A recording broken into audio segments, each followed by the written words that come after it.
Marco Luciano. Marco is currently on staff in Local 1281 of CUPE, and he's the National Coordinator of Migrante.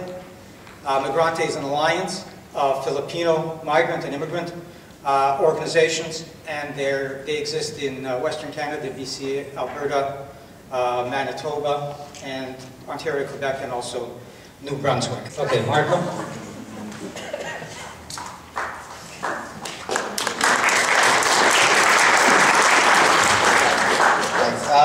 My name is Marco. I'm with Migrante, and like I was introduced earlier, Migrante is an alliance of 16 organizations from BC to New Brunswick. But before I continue, I would like to acknowledge the sisters that are here today. They're caregivers, Migrante members that just came from their employers' homes and came from work and try to be here and be part of the conference. So thanks for coming.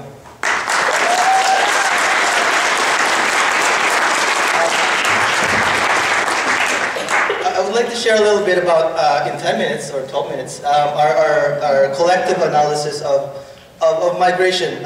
Migration has been talked a lot in the last, 5-10 years, but Migrante have our own collective analysis, but also our take on unionism.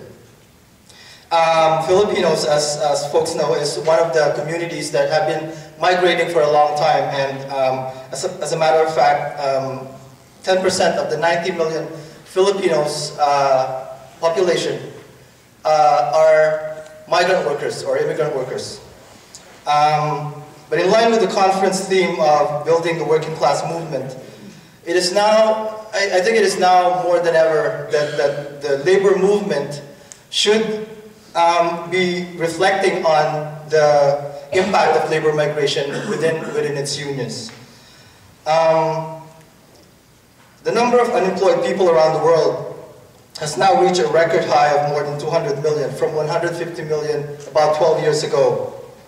Last year, the International Labor Organization study says that the global financial crisis will lead to 20 million job losses worldwide. For many migrant-sending countries like the Philippines, for example, the immediate solution to this is to intensify labor export in order to ease unemployment in the country. In fact, in the midst of the economic political panic last year, the Philippine government announced 200,000 job opportunities in Australia and in Canada. I wasn't sure where here in Canada those job opportunities are. But the announcement did not include what the conditions were in those destination countries. There are currently over 200 million migrants around the world. About 5 years ago, migrants represented 2.9% of the global population. Migrant workers bear the impact of the crisis, while the capitalists and the governments that trade them enjoy the profits. A report entitled "Sending Money Home: Worldwide Remittances to Developing Countries," the United Nations have reported that the top 4 yearly remittance earners in the world are first India with $24.5 billion, followed by Mexico with $24.2 billion. The next is China with $21 billion, and fourth is the Philippines with $18 billion of remittances. And remittances are the money that migrants send home. Governments also gloat on the economic benefits that they have discovered through migration. Remittances to the developing countries, for instance, is one of the largest sources of external finance for developing countries, and some represent a large chunk in terms of the share in the GDP. The large amount of finances generated through migration has led to the United Nations member states to agree that migration can be a permanent tool for quote-unquote development and the means to moderate the strong reaction against the failures of neoliberal globalization, not only to generate employment in developing countries, but also to sustain wealth creation and accumulation in countries like Canada. Now, why am I talking about this? I think what I just wanted to say is that we will not, or we will never see the end of forced migration if we do not address the root causes of migration.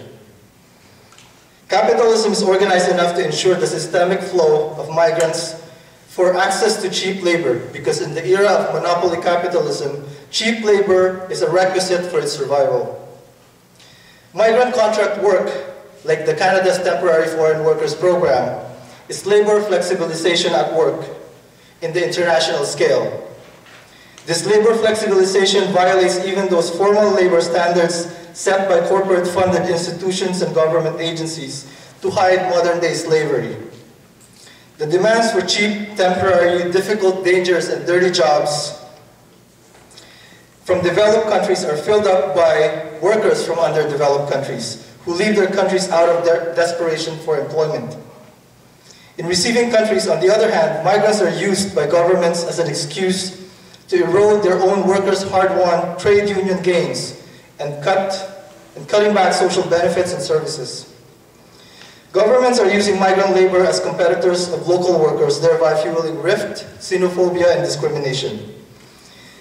In my view, it is very important that we look at labor migration within the context of imperialist globalization, which is in fact the root causes of all these problems.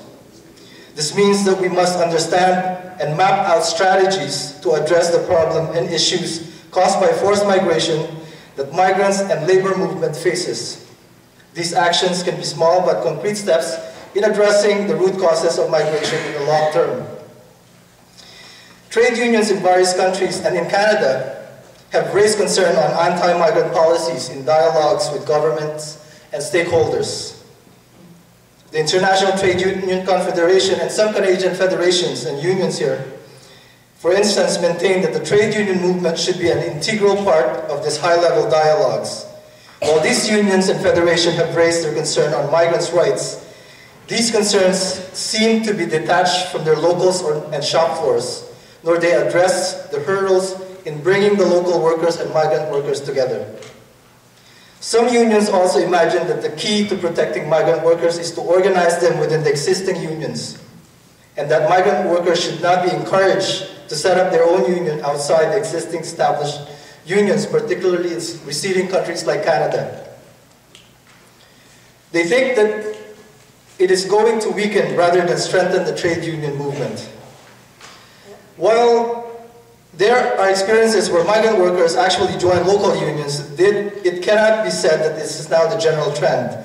What matters most is that migrants organize within the existing local unions in Canada or set up their own unions, association, or organization.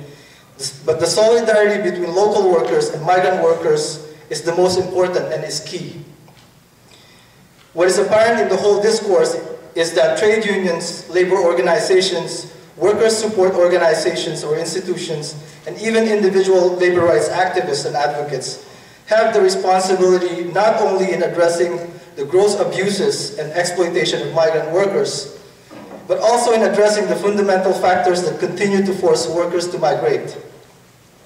Equally, trade union resistance to neoliberal globalization will be inadequate if more than 200 million migrants, mostly from developing countries scattered all over the world, are excluded from the struggle as they continue to be stripped of their rights to organize and collectively struggle for their protection. It must also be emphasized that despite the tremendous attacks on the trade union movement, trade unions still remain the workers' basic organization to collectively pursue workers' interests.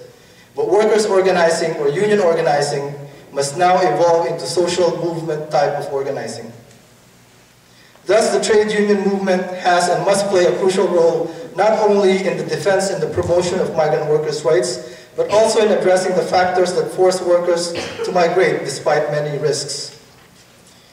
There are pertinent and immediate questions that unions must address. For example, the problems of abuse and exploitation of migrants and their exclusion from trade unions. How does the union respond to protection of the undocumented? The need for migrant workers to have the right to be able to exercise their right to freedom of association. And how will they link their efforts and initiatives to migrant-sending countries? In our workshops tomorrow, we will not only be looking into issues of migration, but also the problems created by imperialist globalization, which are issues of unemployment, shrinking of regular jobs, decline in trade union organization, and intensifying repression of labor rights. Most importantly, we must also look into how to link this action to existing national struggles in the home countries of these migrants fighting for genuine freedom and democracy in order for their migration to become a choice rather than forced. In conclusion, I want to emphasize that only a labor movement forged as a politically conscious class and united around anti-imperialist program and with a viable alternative to capitalism can be capable of such a leading role.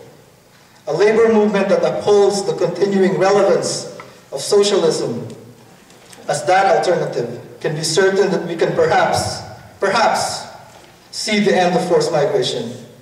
That people do not have to be forced to leave their countries in order for them to survive. We should always be reminded that workers, whether nationals or migrants, legal or undocumented, belong to one class. Migration should not divide this class, nor be a tool to weaken the labor movement, but rather it should be a good reason to further strengthen and unify us. Thank you.